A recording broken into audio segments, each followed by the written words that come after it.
Hello friends, welcome back to the many video guys and my YouTube channel guys. Today friend we are going to talk about guys how can we enable eyes protection mode in Tecno mobile. Friends, we want to enable guys your phone eyes protection mode settings. So how can you enable it today friends? I will show you. I will tell you in this video.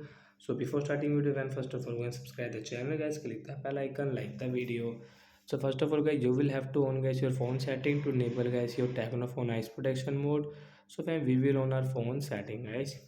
After on phone setting, I scroll it friends. You can see this type of setting.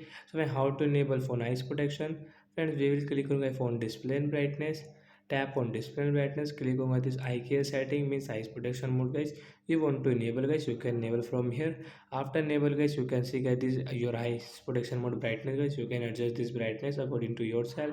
And friends, you want to schedule your eyes protection mode setting guys, so you can schedule and guys you can set time from here.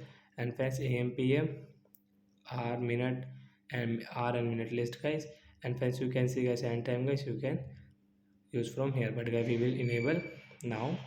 Friends, you can see your eye protection mode setting. So like that guys you can enable your Tecno phone eyes protection mode setting guys, and you can use it. So you should use guys at night guys when you operate your phone at night. So you should enable guys your eyes protection mode guys. It is good for our eyes guys. After enable guys we can use our phone easily. Bye friends.